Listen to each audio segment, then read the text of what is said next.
pendidikan kita ini maju atau mundur? Apa sih yang terjadi sama pendidikan sekarang ini? Sekarang memang permasalahannya itu sangat klimaks, Pak. Kalau kita mau cari Umar Bakri, ada nggak kira-kira? Kuasamu tukar wawasan tambah ilmu.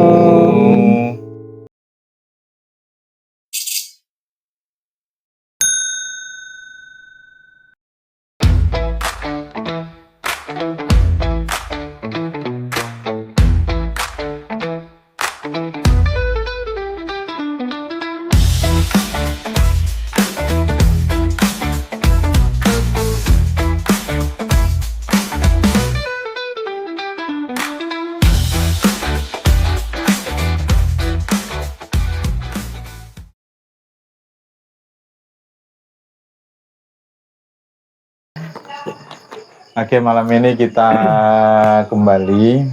Alhamdulillah kedatangan tamu.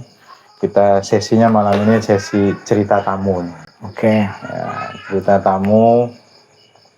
Kita kedatangan teman yang luar biasa. Teman lama. Perlu dikenalkan nggak nih? Sangat Kenalkan perlu. dong. Kenalkan ya. Kamu udah famous banget padahal. Itu sudah. Udah famous banget. Kalau di kampus itu dari ujung Kulon sampai ujung timur itu kenal semua sudah. Gimana, Bu? Oke. Perlu dikenalin nggak ini? Perlu lah biar teman-teman yang ada di mana yang menonton juga mengenal ternyata itu si Habibie, ya kan? Oke, sedikit perkenalan. Nama Habibie. Kamu kayak lagi interview aja. Nah, minta dikenalin kan, minta dikenalin. Padahal kita sudah 1547 tahun yang lalu udah sama-sama ya. Kenalin tuh kan narasimu sendiri, bukan kamu tanya. Oke, perkenalkan. Belum disuruh? Iya, tunggu disuruh iya. dulu.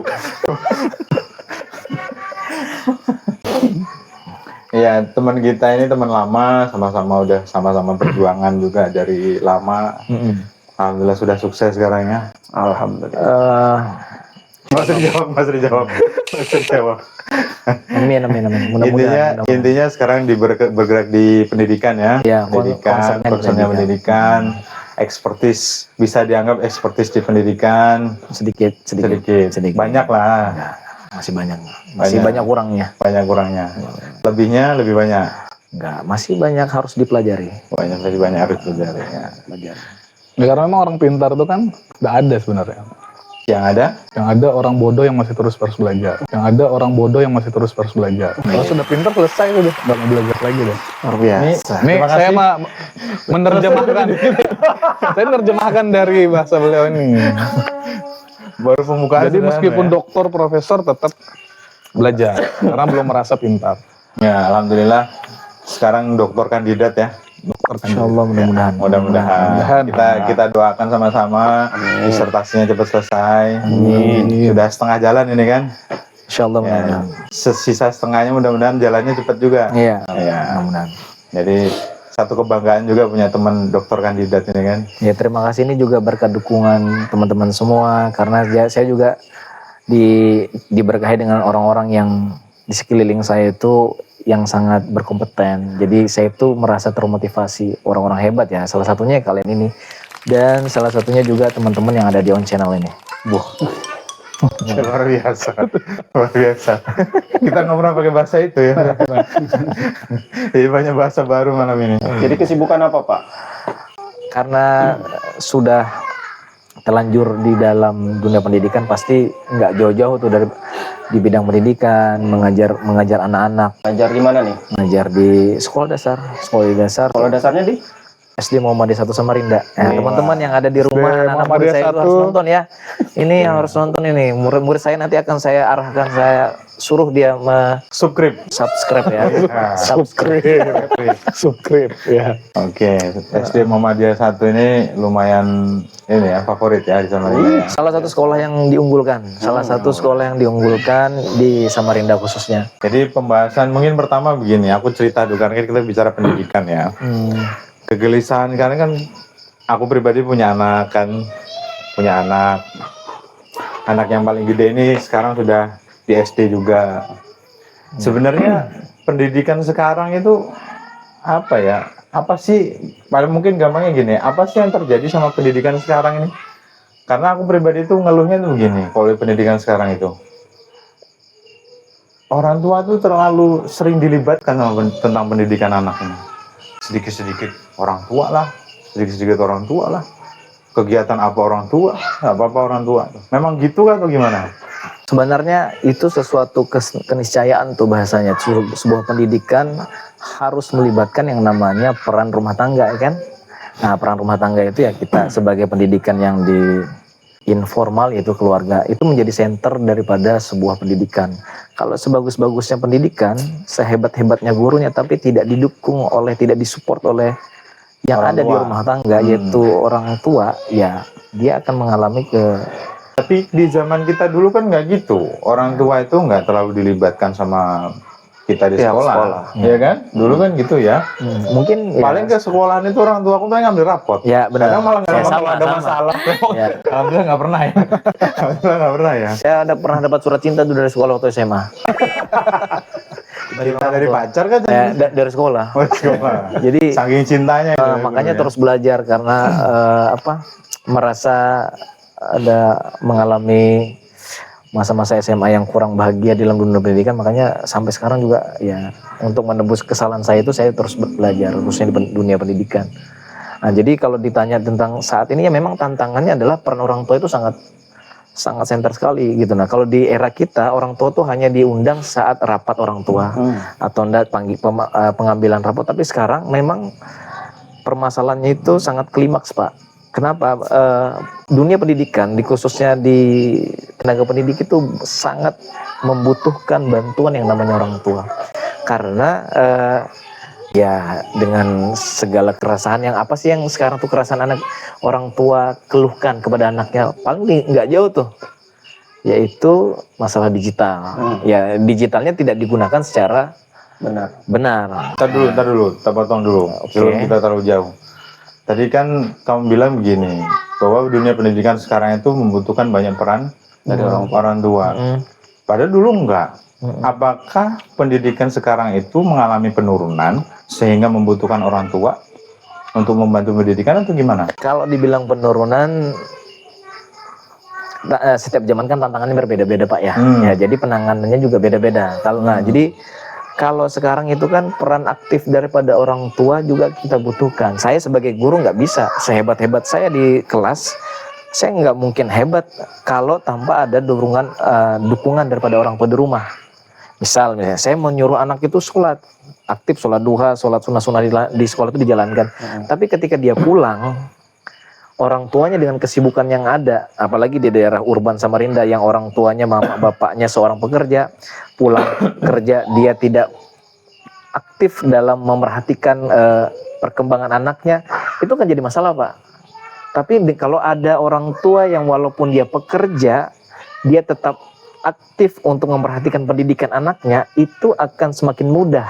Ya, apa yang kita ajarkan, apa yang kita berikan teladan yang baik di sekolah, didukung dengan orang tua yang memang support, ya kan? Nah, support sistemnya harus terjalan. Nah, itu akan memudahkan untuk anak itu ya tumbuhnya berkarakter secara religius, spiritualnya bagus. Tapi akhirnya kan begini, ketika orang tua, ini yang gua alami sendiri ya. Ya. Ketika orang tua terlalu banyak dilibatkan di sekolah, akhirnya muncul problem baru. Apa itu? Clash-nya antara ibu-ibu. Kalau di SD ini kan mayoritas pasti nanti ibu-ibu yang turun tangan, ya kan? Clash-nya antara ibu-ibu dengan pihak sekolah. Studi kasusnya gimana tuh kalau kelasnya di sekolah ibu-ibu itu? Contohnya gini lah, bikin kegiatan pojok baca. Oh, corner. Pojok Reading baca corner, tuh. reading corner ya. Itu kan dibebankan pasti kalau ke murid nggak mungkin, karena anak-anak masih. Akhirnya siapa orang tua kan? Orang tua akhirnya turun, sibuk sana sini. Orang tua, ibu-ibu semuanya banyak tuh. Ibu-ibu antar ibu-ibu udah ribut, ibu-ibu sama orang sama wali kelas ribut lagi. Karena pungutan. Bukan perkara pungutannya, perkara satu dan lain hal tidak sepakat pendapat dan lain sebagainya. Masalah konsep, masalah itu, nanti perkaranya lagi. Oh, kelas sebelah tuh loh. Kayak contohnya di angkatan anakku ini kan satu angkatan tuh 2 kelas ya. Nanti iri-irian lagi, yang sana bikinnya bagus, yang sini kenapa nggak bagus? Ini kan akhirnya menimbulkan masalah yang sebenarnya nggak penting kalau menurutku. Gimana menurutku? Berarti gimana? Ya guru juga nih. Ya ini juga guru ya. iya. Saya lupa di sebelah saya juga ada Oh iya. teman seperjuangan saya ini. Kalau sudah mentok kalian nggak temukan jawaban nanti ke baru. Oh, Leader iya. memang terakhir Pak. Iya. Emang ini selalu yang terakhir memang. Ya. Oke. Konklusi ya. Ya kalau dibilang kenapa sih baru saat ini dilibatkan, dulu enggak. Dari dulu sudah dilibatkan.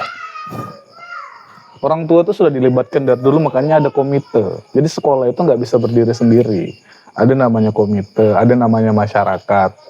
Tapi kenapa dulu nggak? Dulu kita sekolah itu nggak seperti sekarang orang tua sekolah. Kalau sekolah saya dulu ada orang tua kok, tapi sifatnya dia mengantar. Jadi kalau itu sampai sekarang. Belum selesai nih ngomongnya. Terus ada komite tuh yang dilibatkan orang tua. Nah, cuma dulu kesadaran orang tua dengan sekarang itu juga berbeda. Ada sistem perkembangan. Dulu kan orang tua itu cenderung memasrahkan anaknya ke sekolah ya. Jadi anaknya sudah sampai di sekolah ya sudah gurunya gitu. Ya kan memang harusnya begitu kan?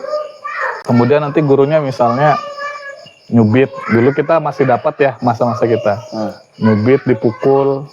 Itu orang tua kecuali terlalu. Orang tua biasa aja. Kalau sekarang kan kemudian terjadi perkembangan tadi. Yang membuat orang tua memang perlu dilibatkan.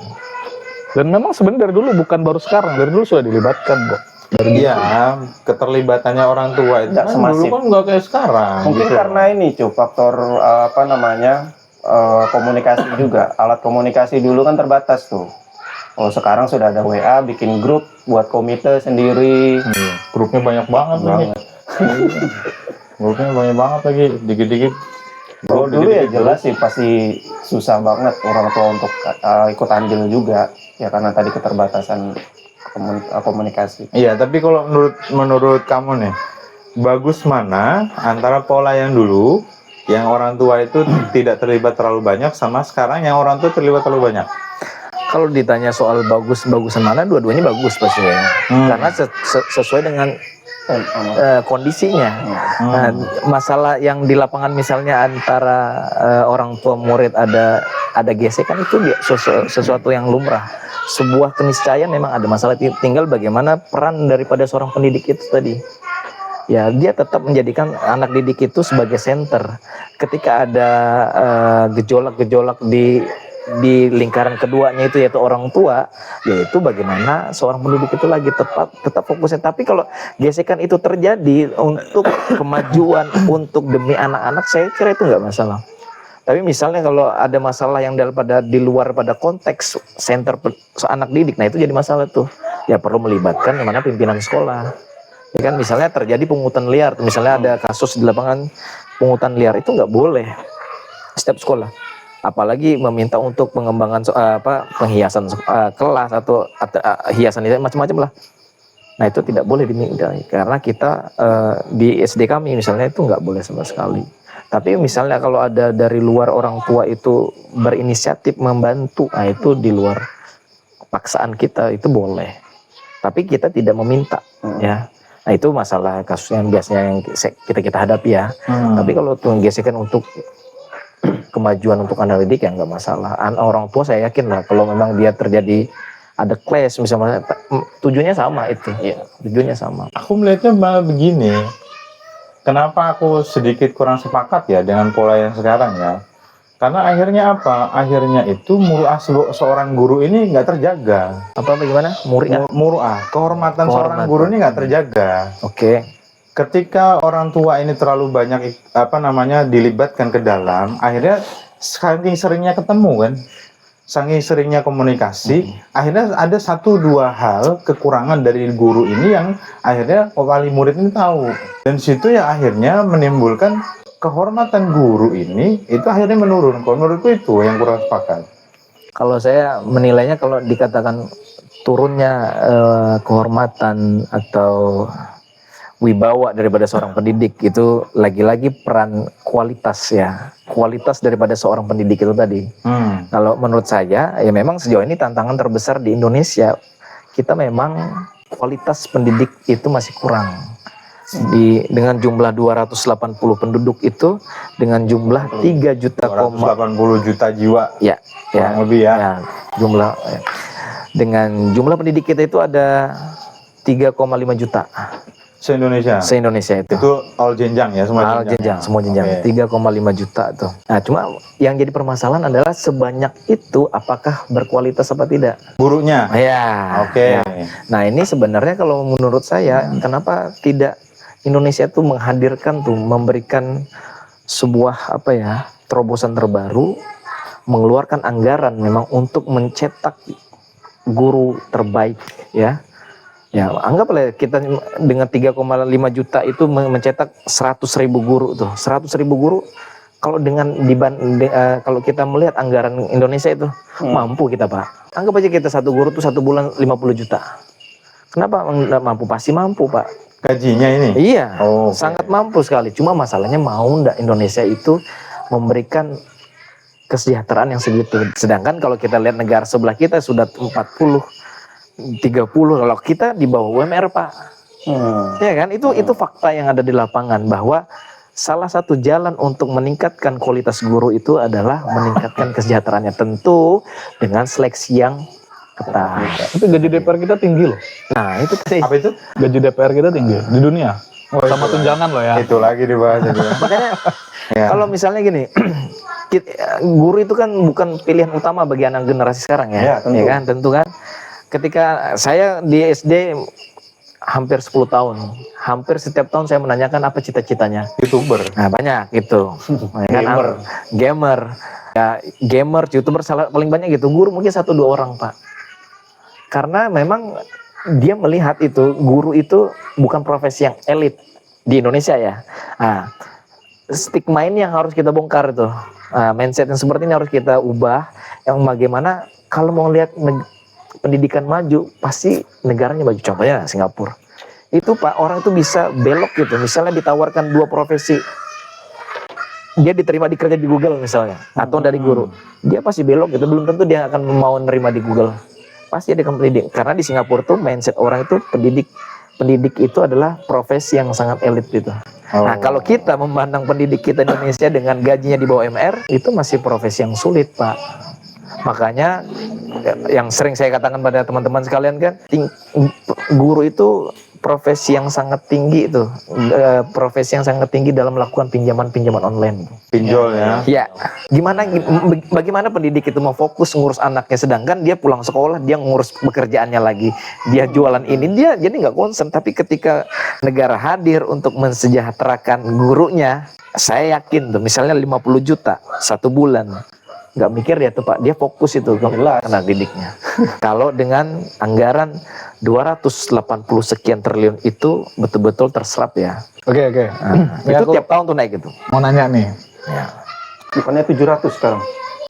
Sorry, 700 sekian. Sorry. 700 sekian triliun ya. Oke, sorry, betul. Oke, kita bicara apa ya?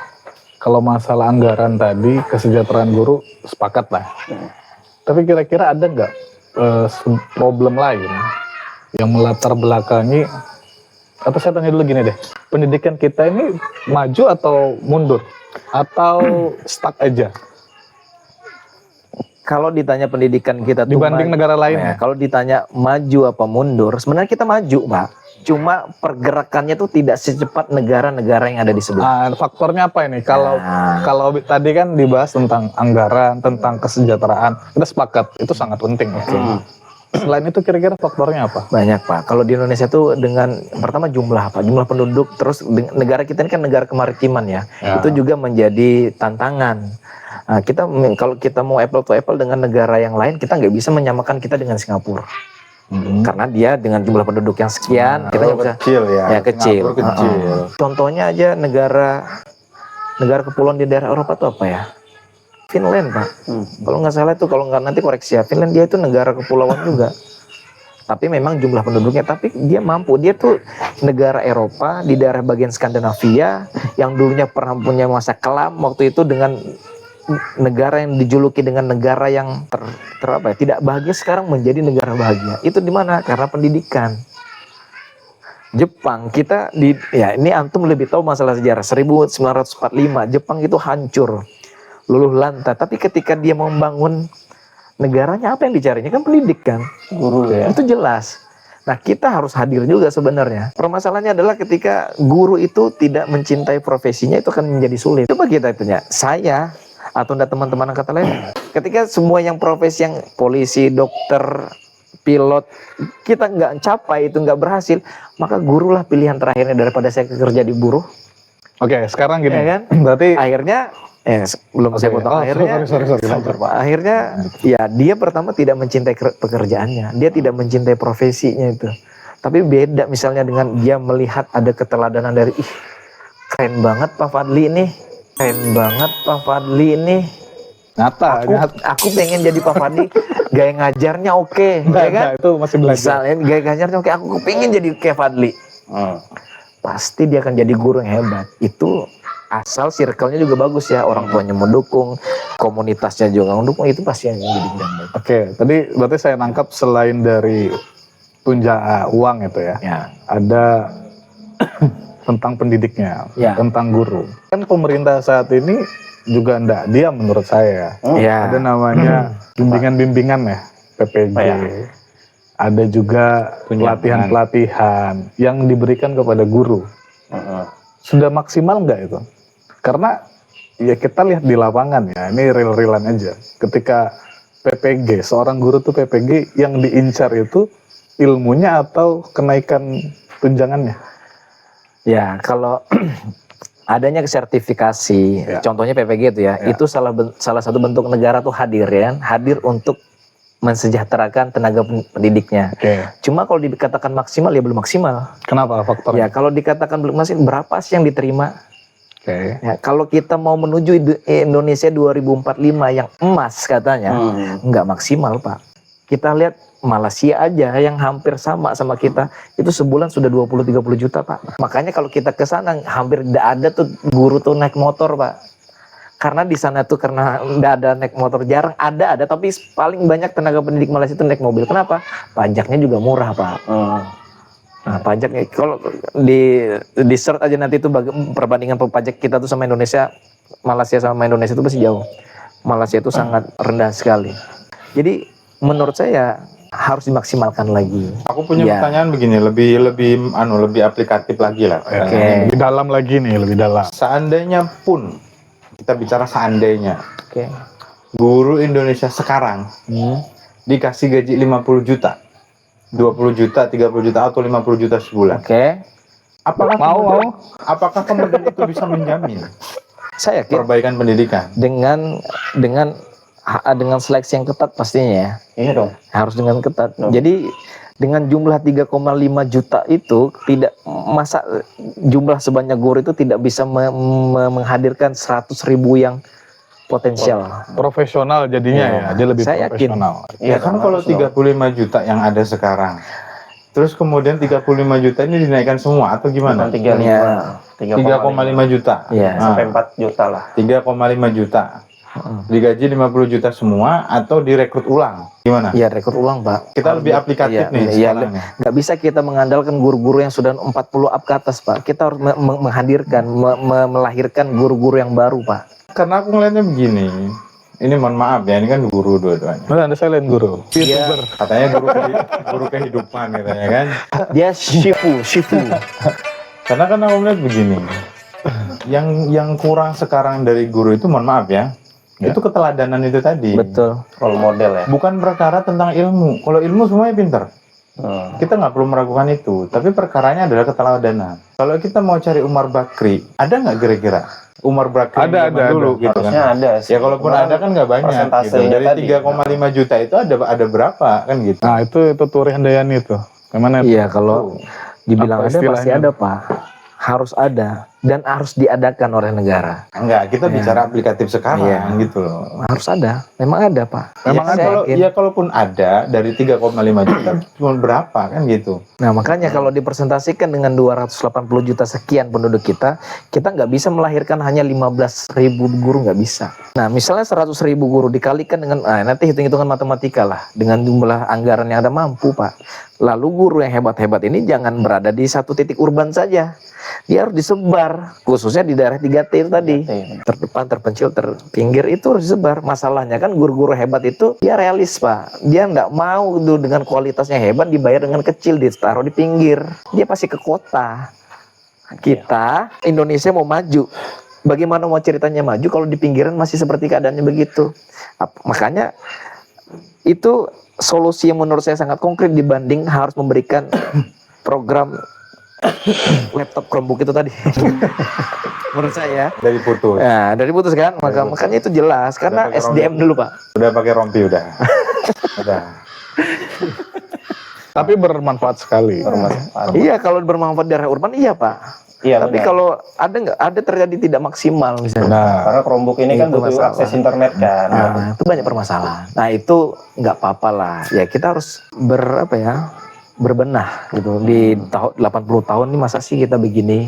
Masalah percepatan kita ini kan harus berpacu, Pak. jadi gini sih, kalau saya mandang ya, kalau saya mandang itu kita harus ubah sistem. Hashtag riset Indonesia. Bisa? Oh iya, kita harus ini. Sistem, karena sistem kita kalau mau perbaikan itu tidak hanya pada pendidikan, walaupun nanti berdampak pada pendidikan. Kita kan bicara input dan output ya kan. Kalau saya mau bicara pendidikan dalam sisi lainnya, pendidikan itu kan pernah kita bahas sudah bahas ya, itu ada 3 pada dasarnya ya, Ya. Formal, non formal dan informal. Kalau kemudian keluarga tadi, kalau Yusuf kan tadi ada sempat bahas keterlibatan orang tua pada dunia pendidikan. Kalau menurut saya itu sangat penting, terutama pada ruang lingkup keluarga itu sendiri. Contoh ya, kenapa sekarang maaf ada anak-anak yang cenderung laki-laki tapi cenderung menjadi perempuan? Penampilannya, gayanya, karena mungkin di lingkungan keluarganya itu dia tidak mendapatkan sosok teladan laki-laki. Itu kan satu problem pendidikan menurut saya. Belum lagi kita bicara lingkungan, karena lingkungan itu sangat mempengaruhi siswa tadi. Kalau kita bicara mencetak generasi emas, kita nggak cuma pada pendidikan, Dimulai tapi dari pada rumah. keluarga. Kita mulai pada masyarakat ya.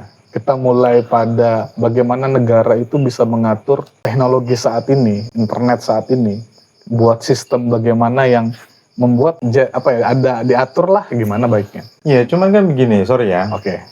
Kan tadi bilang ada sekolahan, ya kan? Ada lingkungan, Oke. ada keluarga. Oke. Sekolahan ya jelas sekolahan. Lingkungan, mereka belajar di mana kalau nggak di sekolah lingkungan ini? Kan kembali ke sekolah juga kan? Maksudnya? Orang-orang di sekeliling. Aku nih jadi murid. Ketika ada sekolah aku belajar. Guru yang ngajarin aku. Ketika aku di lingkungan lingkunganku ini sekolah nggak? Sekolah Iya, juga kan? sekolah. Mereka yang ngajarin siapa di sekolah? Gurunya juga kan? Terus kemudian di keluargaku yang ngajarin siapa? Guru-gurunya mereka juga kan? Ya kan semuanya kembali ke sekolah. Enggak, gini. Yang disampaikan tuh benar pasti ya. Iya, maksudnya begini, maksudnya Dari akarnya. maksudnya begini. Oke. Jadi kembali semua itu kepada pendidikan. Iya kan? Kalau tadi mau menyalahkan lingkungan, lingkungan belajarnya di mana? Enggak, gini Di ya, sekolah juga, kan? itu benar.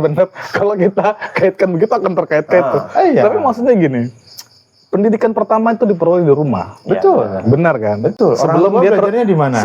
Iya, tapi kan sekolahnya belum tentu sama. Oh iya, Iya tapi kan? sekolah juga kan? Iya, tapi sekolahnya belum tentu sama. Betul. Dan ingat ya, belajar itu ada formal, Sama informal ya. ada informal, dan ada belajar mandiri namanya. Betul. Dia berasal dari, kita sama-sama dari kampus yang sama nih, tapi output kita pasti beda. Betul.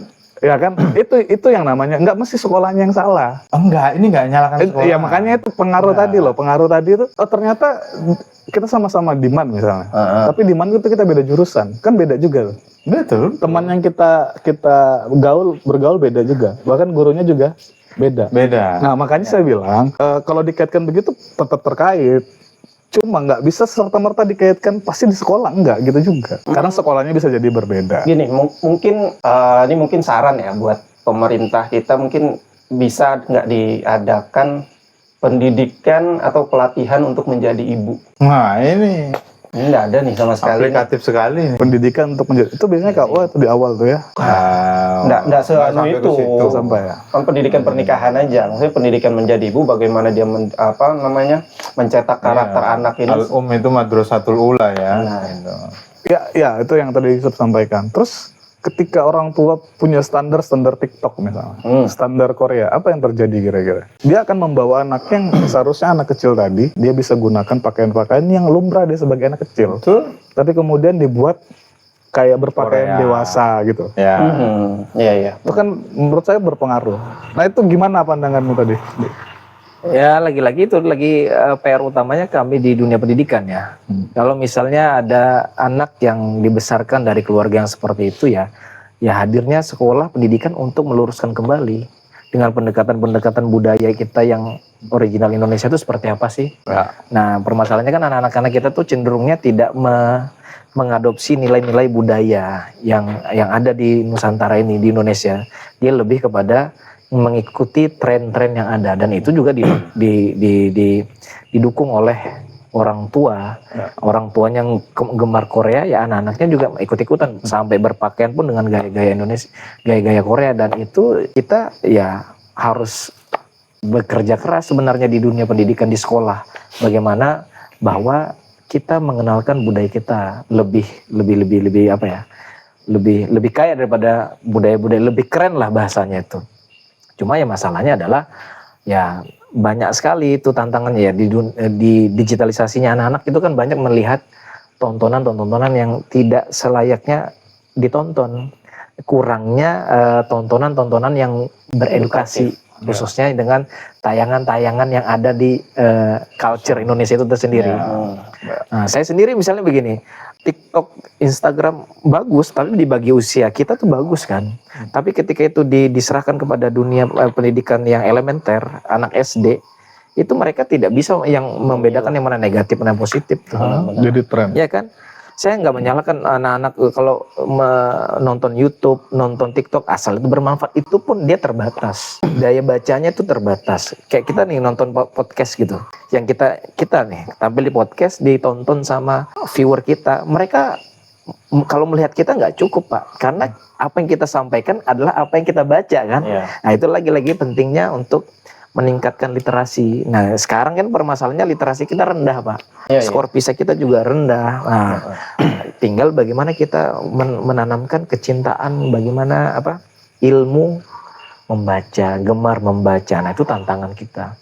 Karena harga mati Pak membaca itu. Nggak cukup kalau hanya membaca di Instagram, TikTok yang hanya terbatas 2.200 kata itu nggak cukup sekali. Kalau ngomongin skor PISA nih ya, skor PISA kita nih kan turun banget nih. Itu apa Standar internasional penilaian. Kira zodiak tadi. Pisces. Scorpio. Scorpio. Jadi dari 2015, 2018 dan 2022 itu kita turun terus tuh skor PISA-nya kita. Bahkan di 2022 skor PISA ini kan ada 3 domain Indikator. Ya, indikator yang diambil, literasi, matematika dan sains. Dan literasi kita paling turun. Mungkinkah kurikulum Merdeka ini yang sudah ditetapkan dari 2002 dan diakumulasikan di 2024 bisa nggak merubah skor PISA itu atau menaikkan standarnya lah, apa gimana? Jawaban saya pasti sangat bisa. Bisa. Nah, sangat bisa. Saya kurikulum apapun sebenarnya itu sudah sangat bagus. Ya perkembangan zaman itu dengan perubahan kurikulum itu sebuah keniscayaan menurut saya. Jadi sangat bisa. Kenapa? Cuma masalahnya adalah selama kepentingan pendidikan itu ditunggangi dengan kepentingan politik itu jadi masalah Pak.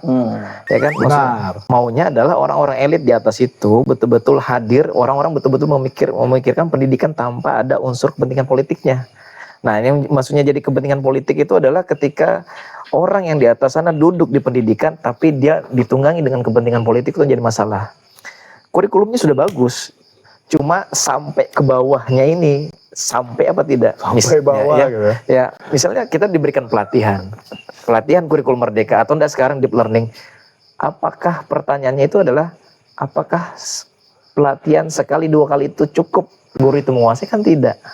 Terus disuruh sampaikan karena enggak Pak. Penelitian itu seorang guru itu 7 tahun bisa menguasai Pak. Sekarang kurikulum itu buat anak didik atau buat guru? Anak didik dong. Tujuannya anak didik. Kurikulum ini, Yang jalankan guru. nah kurikulum ini buat kita. Ini alat dapur kita Pak, kurikulum ini. Oh, kurikulum itu Iya, berarti alat buat dapur guru, kita ya? ya kan. Kalau kita nggak tahu fungsinya alat dapur kita, bagaimana kita memasak enak, ya kan? Kita masuk sebuah dapur, kurikulum itu anggaplah sebuah alat dapurnya. Tapi kalau kita nggak menguasai itu alat dapurnya, Benar. ya kan? Ya. Kita nggak tahu memasak enaknya seperti apa, kita nggak paham. Makanya harus penting itu namanya penguasaan kurikulum. Harapannya adalah kalau menurut saya pemerintah tuh harus memberikan trust dulu. Jangan lama-lama tidak percaya. Kita harus diberikan kepercayaan untuk betul-betul menguasai yang namanya kurikulum merdeka. Ya sekarang ini kan turunannya ada deep learning, ya kita dibiarin aja dulu Pak. 7 tahun, 8 tahun menguasai, jangan diubah-ubah. Saya rasa dengan kementerian saat ini sudah masih di track yang tepat untuk masih memberikan trust kepada kita sebagai pendidik untuk mendalami, untuk betul-betul mempelajari kurikulum merdeka ini, yang salah satunya ada di deep learning ini. Makanya ganti menteri mau ganti lagi. Nah, salah, saya nggak sepakat itu. Kalau ganti menteri, ganti kurikulum, nah itu tadi. Jadi jangan diartikan kalau ganti menteri, ganti kurikulum dia sudah dianggap enggak, Pak. Justru mempertahankan kurikulum yang ada, Memperbaiki lah. memperbaiki. Nah, itu yang lebih berprestasi, tinggal kepercayaan tadi. Harusnya seperti itu. Kita tuh Ya. kurikulum KMB dulu ya pertama ya. Nggak tahu. Pertama nih yang mana nih? Zaman apa? Ini SMP mungkin ya. KMB, BKM apa? Baru KTSP itu kurikulum 2006. Baru masuk ke kurikulum 2013 pendidikan karakter. Ya. Baru masuk. Belajar. Kalau permasalahannya sekarang ini tantangannya adalah bagaimana 3 elemen ya. 3 elemen itu bukan elemen air, bukan. Empat itu bukan. Ya, maksudnya itu pemerintah, kurikulum, dan industri itu jangan sama-sama saling berjauhan lah, ya kan? Kurikulum hadirnya yang dibutuhkan di dunia industri sekarang ini apa, harus selaras itu. Terus hadirnya negara juga, negara itu penting. Kalau semua 3 kesatuan ini sudah di tracknya sama, tidak berjauhan, saya rasa di 2045 kita bisa untuk dengan bonus demografi yang ada kita bisa menjadi Indonesia yang maju. Bukan Jadi kalau secara kasar bisa dikatakan pendidikan ini harusnya jadi tujuan utama dari pemerintah itu sendiri kan, untuk meningkatkan kualitas. Iya, makanya tadi kalau kita bilang kan, kita ya di sekolahan, lingkungan ya belajarnya di sekolahan, keluarga ya belajarnya di sekolahan, maka ini jadi sentral kan. Benar. Nah, cuman gini, untuk pembahasan di akhir pembahasan kita nih, nggak terasa sudah hampir 40 menit. Iya, kurang ya. kurang ini mau tambah 2 jam lagi nih. Nggak sanggup kita. Nanti kita bisa sambung di episode selanjutnya. Ya, Mungkin kita bisa bahas ini perbandingannya ya kan. Pertanyaanku nih, ini sekali lagi aplikatif lah. Ya. Kalau terlalu normatif itu kita Ya, betul, saya sepakat. terlalu banyak normatif itu terlalu.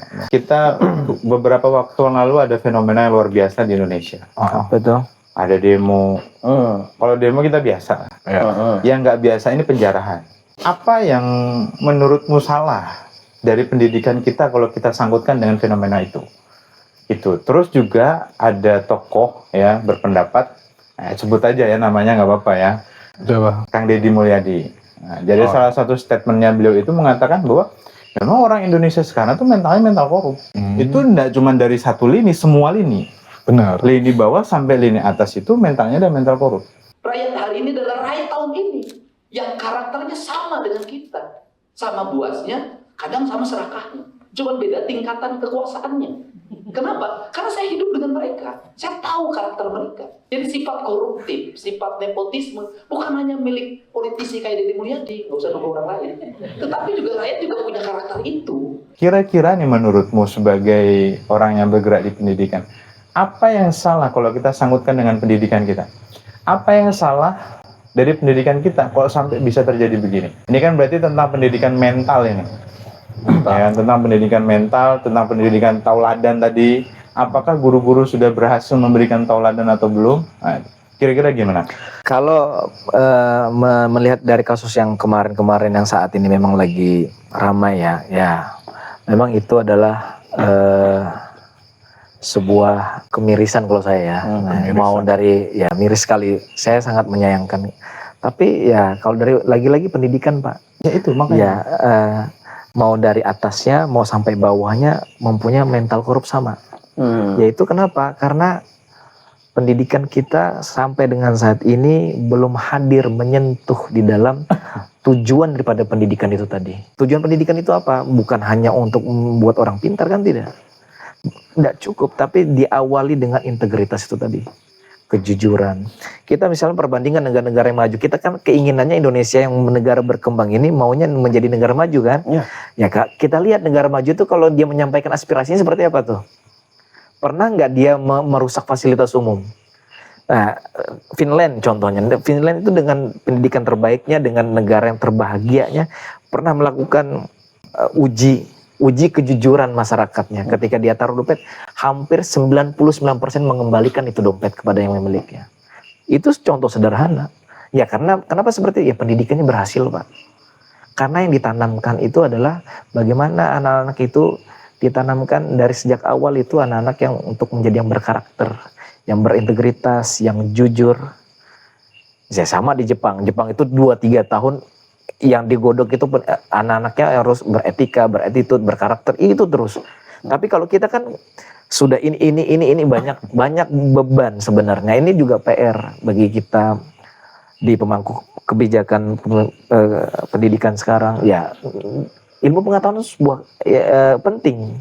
Ilmu pengetahuan itu penting, tapi yang jauh daripada penting itu adalah bagaimana ilmu pengetahuan ini bisa bermanfaat, bisa berguna bagi nusa dan bangsa, tidak disalahgunakan. Orang atas kan orang elit semua Pak, orang pintar semua, orang sarjana Pak. Iya kan? Benar. Tapi kalau kita melihat dengan kasus yang kemarin ini, apa bedanya sama yang di bawah? Artinya kan ada masalah tuh di pendidikan kita. Harus ada yang diperbaiki dari tatanan pendidikan kita, sistem pendidikan kita. Yang mana diutamakan kita jarak karakter Pak. Lagi-lagi ya deep learning ini bagaimana menumbuhkan pembelajaran sepanjang hayat, bagaimana menumbuhkan pembelajarannya anak itu dituntut untuk berpikir secara kritis. Makanya saya usulkan juga kadang-kadang di sebuah diskusi kecil itu untuk SMA ada kan aja pembelajaran filsafat, biar ada anak-anak itu bisa baca buku Madilog lah ya. Karya Tan Malaka. Bisa menginvestigasi kebenaran. Anak sekarang ini kan informasi itu kan sangat cepat Pak. Ya salah satunya dengan kasus yang kemarin, orang dewasa pun mudah. Karena dia membaca informasi dengan cepat, tapi kebenarannya itu belum tentu Pak. Nah kalau ditanamkan dengan critical thinking dari sejak dini, anak itu kan tidak mudah percaya dia. Bener nggak ini? Kalau nggak gitu mudah terhasut Pak. Ya contohnya waktu kita terjadi penjarahan itu orang-orang siapa? Kan orang 1-2 orang sekelompok kecil, akhirnya orang-orang ikut terpengaruh. Artinya pendidikan kita ini kan bukan cuma butuh pengetahuan ya, bukan cuma butuh knowledge, tapi butuh skill dan butuh attitude yang perlu diajarkan. Dan di Indonesia sendiri kan kemarin sempat menerapkan yang namanya koperasi kejujuran. Artinya kita ambil barang ya kita bayar sendiri tanpa ada yang jaga kan. Tapi berjalannya tidak, kacau juga, bangkrut juga akhirnya kan. Artinya mesti ada yang diperbaiki juga dari situ, bukan cuma pendidikan teorinya doang. Ya untuk kedepannya bagaimana Indonesia itu Indonesia kan sekarang digelari dengan negara tersantai kan. Ya itu bisa dikoreksi, Indonesia itulah negara paling santai. Ya bisa kita bongkar itu bagaimana Indonesia adalah negara terpelajar, teredukasi dengan pendekatan budaya kita yang sangat kaya kan gitu. Oke. Kita masuk di sesi akhir. Closing statement dulu. Jadi Pandi, gimana? Pak Leader. Ini Ya satu-satu. Oh gitu. Iya. Duluan. Siapa duluan? Arif dulu. Arif dulu. Yang paling terakhir. Bisa. Salim. Ngasih makan. Ganggu. Gimana closing statement kita untuk pembahasan malam ini? Apa ya? Pendidikan mental. Apapun itu ya seperti tadi sih masukannya pendidikan kita bukan cuma membahas tentang teori tapi attitude-nya harus ada, skillnya juga harus ditimbulkan, diajarkan, bukan cuma teorinya doang, prakteknya kurang. Pendidikan mental, pendidikan karakter ya. Ya, Oke. Monggo. Oke, kalau dari saya teman-teman sekalian terima kasih sebelumnya sudah mengundang saya. Ini penting sekali saya sampaikan kepada seluruh penonton yang ada di rumah, khususnya anak didik saya, bahwa Indonesia itu sudah merdeka 80 tahun. 80 tahun itu bukan angka yang sedikit ya. Kita sudah merdeka dari namanya penjajahan. Tapi kita belum merdeka tuh dari namanya kemalasan, kebodohan, keterbelakangan. Itu membongkar tiga itu semua adalah jalan utamanya adalah pendidikan. Tanpa pendidikan, harapan kita di 2045 nonsen. Jalan satu-satunya adalah pendidikan. Ya, bagaimana anak-anak itu bernalar kritis, curiosity-nya harus terus dikembangkan. Jadi saya yakin 2045 Indonesia akan menjadi negara yang menjadi pusat peradaban dunia. Oke, Abang Leader. Ya kalau saya statement closing statementnya ya. Itu pesan dari Ki Hajar Dewantara. Ngarso sung tulodo, di depan memberi teladan, ing madya mangun karso, di tengah membangun semangat. Dan kini tugas pendidikan itu bukan hanya tertuju pada guru kalau saya, tapi semua yang unsur manusia yang ada di Indonesia ini, dari keluarga kecil, masyarakat, sekolah, pemerintah, partai politik, industri dan lain-lain, semua itu harus sama-sama bersinergi. Kalau kita tidak bersinergi dan berjalan masing-masing, nanti kita akan terjerat oleh kepentingan masing-masing. Mantap. Maka harus sama-sama bangun negara ini, negeri kita, rumah kita. Kalau saya di depan ngurus nyapu di depan, Habibie misalnya nyapu halaman, Yusuf bersihkan dapur, Arif bersihkan kamar. Kalau semua satu orang bersihkan, yang lainnya ngotorin gimana? Gotong royong ya. Nggak bisa gotong royong. Gotong royong itu enggak. Nak, ambil tuh sampah. Tapi bisa. Kita turun, ambil sampah, sama-sama ambil sampah. Gitu lah ya. Itu dari saya. Terima kasih. Mantap. Oke, terakhir. Usuk. Closing statement. Ya, closing statement. Riset Indonesia. Terima kasih. Keren. Selamat pagi anak-anakku sekalian. Kemarin kalian mengeluh tentang sekolah.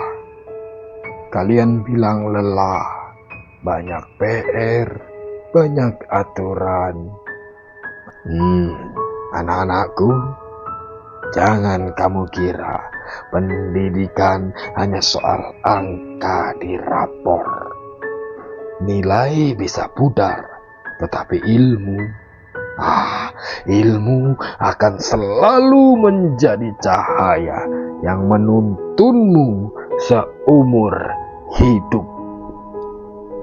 Ki Hajar Dewantara pernah berkata lagi, dengan ilmu kita akan menuju kemuliaan. Begitulah kemuliaan, nak.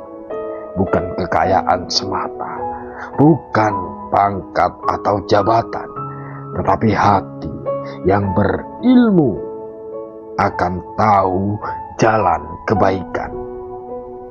Ingatlah, beliau juga pernah berkata, ing ngarso sung tulodo, ing madya mangun karso, tutwuri handayani. Di depan, seorang guru memberi teladan.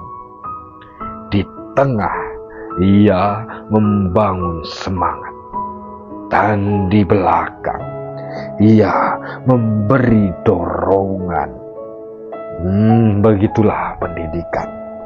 Tidak mengekang, tapi menuntun. Tidak memaksa, tapi membimbing. Anak-anakku, teruslah belajar. Jangan menyerah hanya karena lelah. Karena setiap huruf yang kamu baca, setiap angka yang kamu hitung adalah cahaya kecil. Dan kelak semua cahaya itu akan menjadi terang yang menuntun jalan hidupmu.